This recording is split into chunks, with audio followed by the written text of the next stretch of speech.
You know all about the shutter speed, ISO, aperture and other manual settings. But how do you take those awesome shots you've always seen professional photographers take? Well, this is where this video comes in.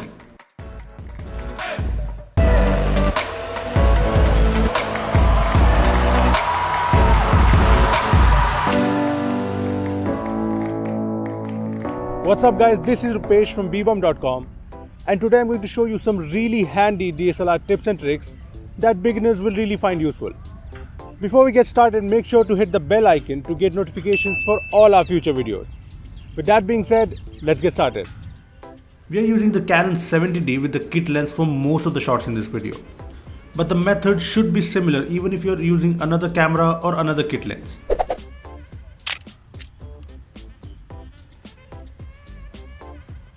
If you capture a lot of nighttime photos or low light photos and you see a lot of noise, well, the problem is the high ISO. Let me show you. As you can see, I'm trying to capture a shot in a very dark scenario.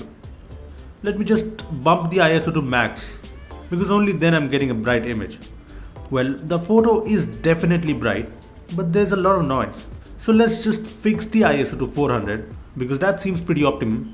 Now slowing the shutter speed to 0.4 seconds while keeping the aperture at f3.5. The captured photo with these settings is decently lit and it's pretty nice. But let's brighten up the shot a little more. So now I'm slowing down the shutter speed to 30 seconds, which is the max in our camera. Well, the shot just brightened up a bit too much because the camera is capturing too much light from a direct light source. Now I'm taking a shot with the same 30-second shutter speed while setting the aperture to f22. Now this is the perfect shot in my opinion, at least in this scenario. Do note that you need to make sure that the camera stays still when you set a slower shutter speed. Also, you might have to play with these settings depending on the light. Well, it's all about hitting that sweet spot. Here are some more photos that I took in low light.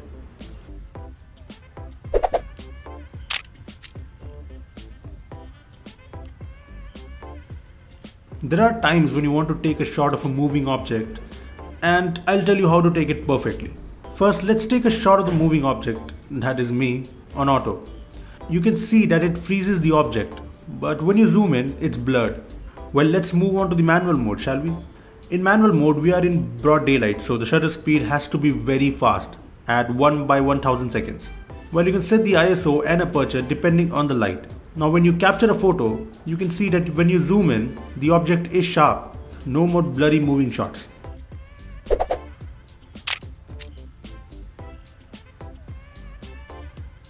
Light trail shots look very cool, and well, you can easily capture them by playing with the shutter speed and aperture in your camera. For instance, here I'm increasing the shutter speed to 2 seconds, while not really changing the aperture or the ISO, which are at f3.5 and 100 respectively. Well, here's the shot which does not look that great, right? Well, you can refine things. I'm lowering the aperture to f22 and also increasing the shutter speed to 10 seconds for a better light trail effect. Here is the photo, and as you can see, the light trail does look good, but you can get an even better shot. I'm slowing down the shutter speed to our camera's max at 30 seconds while keeping the aperture and the ISO same. As you can see, with slower shutter speed, the light trail looks amazing. This is indeed my favorite photo of the lot.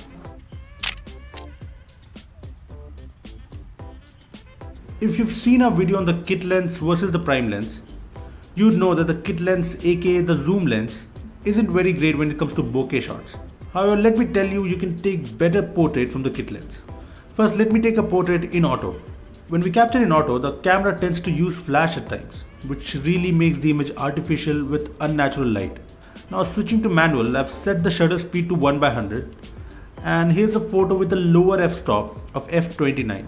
As you can see, lower the aperture, the lesser the bokeh effect. Here's a photo with a higher f-stop of f5.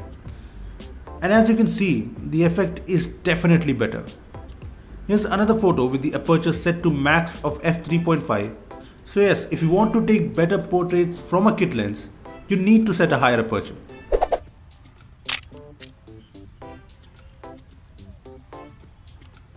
Landscape photos are something that most of us love to capture.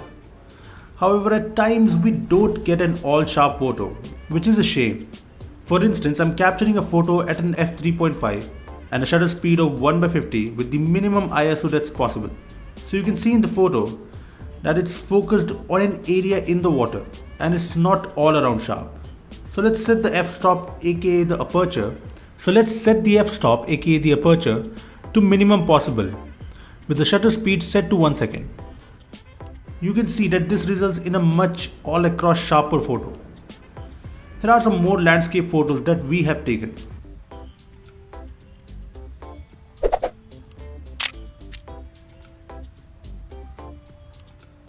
Why do you need filters to make your photos more visually attractive when you have white balance to play with? Let me show you how a single frame looks like with different white balance options. Here's a photo at auto where the camera decides the white balance automatically. While the image looks natural, it seems a bit dull. Well, you can make the shot more appealing. There's the daylight white balance option that does not really make a difference because, well, it's daylight. The shade option brings a yellowish tint. And here's a photo with the cloudy option.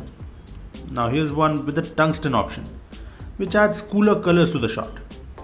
Here's my favorite, the white fluorescent white balance option, which brings a light warmer tone to the image. That does look more appealing to the eye. In fact, I use this white balance option all the time. You can also set a custom color temperature to see what suits you best. You can play with the option till you find the perfect setting. Like, I think 4000 is perfect for the shot. Well, it all boils down to you. Also, do note that at times the camera at auto might suggest a wrong white balance. And that's where different white balance options can come in handy.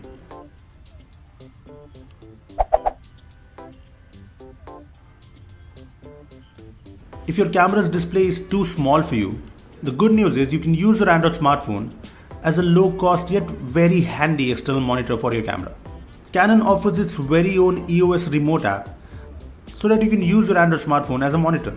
The EOS remote app connects to the camera via Wi-Fi. So you'll have to set up Wi-Fi first in your camera. Once done, you'll be able to remotely control the camera through your phone, adjust focus, exposure values, and do a lot more. While the EOS camera app works well, the connection via Wi-Fi can be laggy at times. If you'd like a more stable connection, you can use the DSLR controller app, a paid app that lets you connect your phone to a DSLR via Wi-Fi or a USB cable.